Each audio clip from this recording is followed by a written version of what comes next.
Okay, so I think these activities would be fine for them. I will make some photocopies and give them to my students. Oh my god, what's happening here? Hey you, what are you doing? Who are you? Please don't hurt me, please don't hurt me. Look, I come from the future to warn you. You have to start right now digitizing your methods and your practices. We are in a digital era and you need to take into account that ICT is the order of the day to teach your students. And who knows, there may come disasters like pandemics or... Did you say a pandemic? Okay, I don't want to know anymore. So, come on, please help me. There's no time to lose.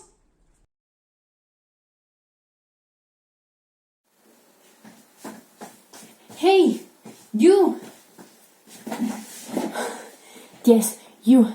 Please, come with me. You have to take a look at what I've done. Come on. Come on.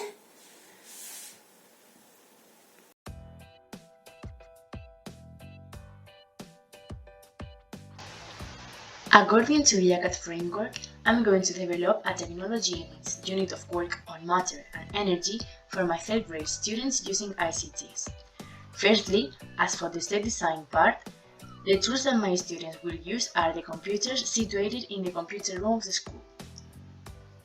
Oh my god, it's incredible there's a computer room in your school. Really fun.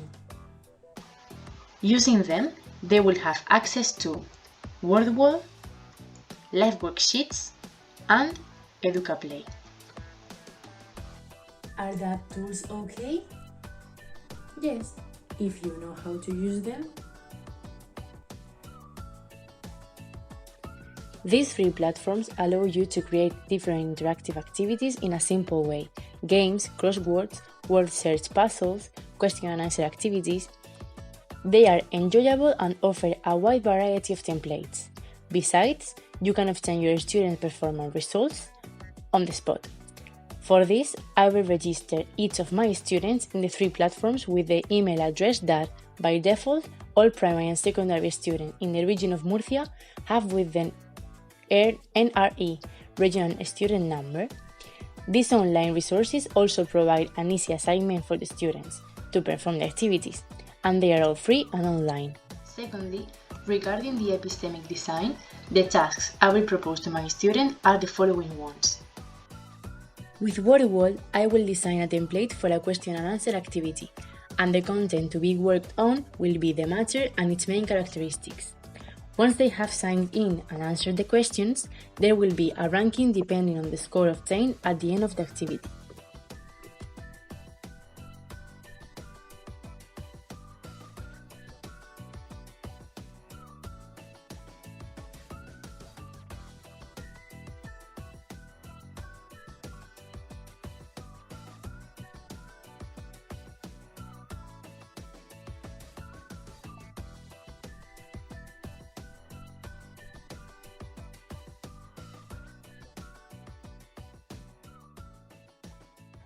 The following task will be divided into two parts. First, I will show them a PowerPoint made by myself in which I will introduce them to the topic of the activity, the impossible objects. Regarding the second part, the students will have to create their impossible object. What an impossible object is? What strange things go through your head? Can you please shut up and let me explain my project? They are objects whose matter and properties are not appropriate for their functionality. For example, a cardboard umbrella or a plasticine helmet. That's because an umbrella must be waterproof and a helmet must be hard. Afterwards, they will have to describe in detail their own impossible object in an interactive worksheet created by me in live worksheets, trying to be as imaginative as possible. At the end, they will simply have to click on Submit and all their answers will be recorded for correction and observation.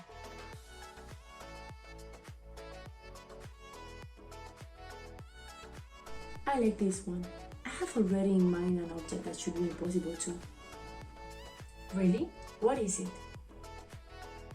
You without using resources in ICT in the 21st century in your practices and lessons. You've really hurt my feelings. Finally, the last activity of the unit of work would be in groups. As they are 18 students, it would be divided into 9 groups of 2 people. Each pair will choose a computer and play the word roulette. The contents of this game are the states of segregation, the energy, and the main characteristics of renewable and non-renewable energy. Once finished, there will be a ranking depending on the time spent and the score achieved.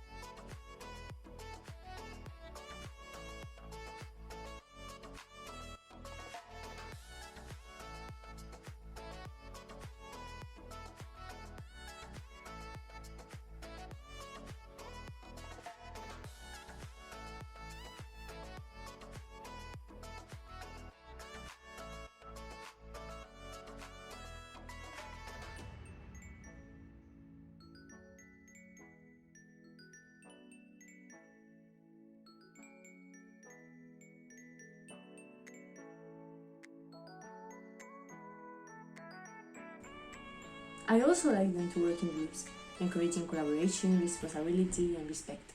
Yes, that would be in social design, because of the way of people work together and the roles they play. What ethical problems could you find doing this activity in the classroom? Well, the major concerns I think would be to do it from home if there is no internet connection, the necessary resources to do it, parents doing the exercises for their children to get a better score, or students cheating each other in some way.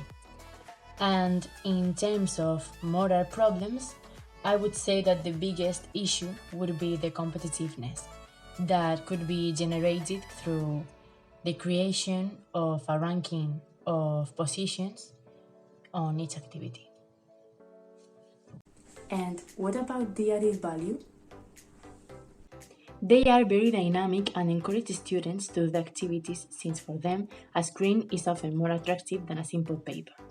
They can provide the teacher with immediate correction, students start to get in touch with interactive activities and ICT, something that is indispensable nowadays, and they are able to create a great link between children's home and the school, and they allow changing and renewing the very simple education that used to exist. ICTs allow easier and more interactive access to sources of information and knowledge and generate different scenarios for cooperative and collaborative learning. All of this stimulates, motivates, and encourages instructional activity subject to and linked to promoting participation. But not only that, they also encourage the critical, ethical, and reflective use of technology in the current and future context as citizens in a socio-digital ecosystem.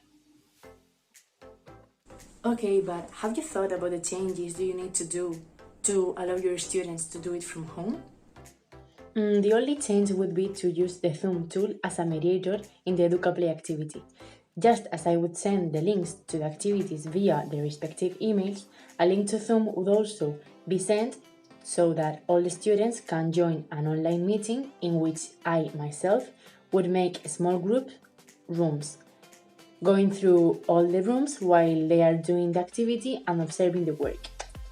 The other tasks in word wall and live worksheets would be carried out in the same way as in class, but each one at home from whatever devices they have, tablets, mobile phones, or computers. In case someone did not have the necessary resources to do them at home, if there is no choice, I would write those same activities for them and put them on paper so that the student has the opportunity to do the task as well. And how are you going to evaluate this task? You ask too many questions. I will carry out the evaluation in 2 different ways. The WordWall and EducaPlay tools evaluate automatically, as the correct answers are already registered by me, and the platform itself obtains the result. In the case of life worksheets, as the activity is a kind of descriptive narrative, I will be correcting it based on a small rubric.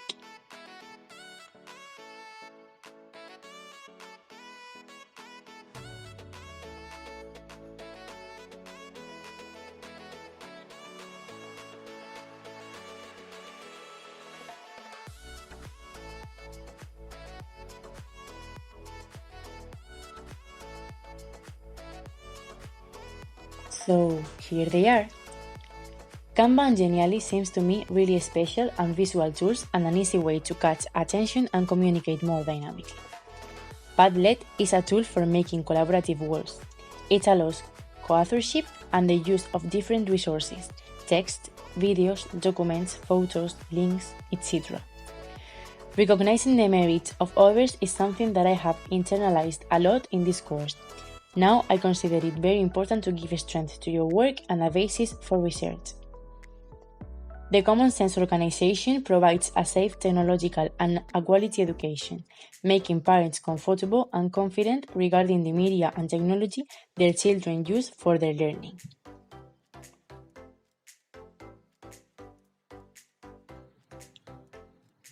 Able to use technology to expand his or her relationship with the student's family and environment.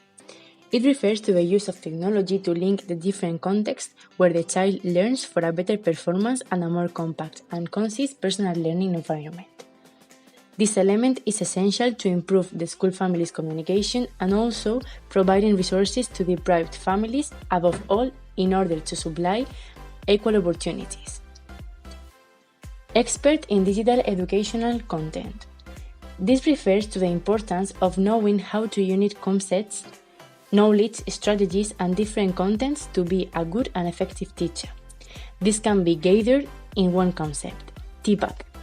This is the link between pedagogical, technological, and content knowledge. This is crucial for a teacher as it involves knowing how to use technological tools for the best performance and learning development of their students. Generator and manager of emerging educational practices. Methodological competence enables a teacher to go beyond complementing his or her own teaching method. It allows to propose and develop innovative practices based on the possibilities offered by technology. Its importance lies in the fact that in the digital age, it is important to know the activities and methods to get the most out of your students' performance using ICTs.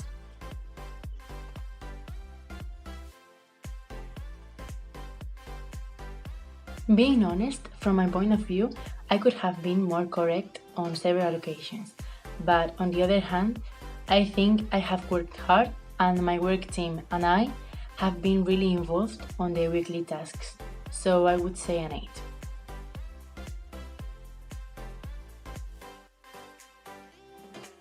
Without any doubt, the most important role I've performed in this course has been the star one, because presenting your whole week's work and representing all your workmates entails a quite big responsibility.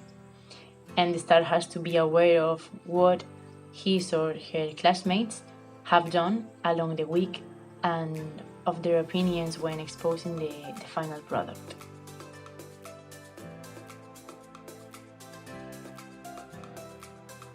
I would say the analyst one, because being critical, analytical, and objective about your partner's effort and yourself, one is a tough task. And besides, you have to bear in mind their roles and how they have been performing them during the making of the activity. And that's all. That's the ending of my final exam of the course Resources in ICT. Thank you for watching and hope you like it. See you soon. Bye.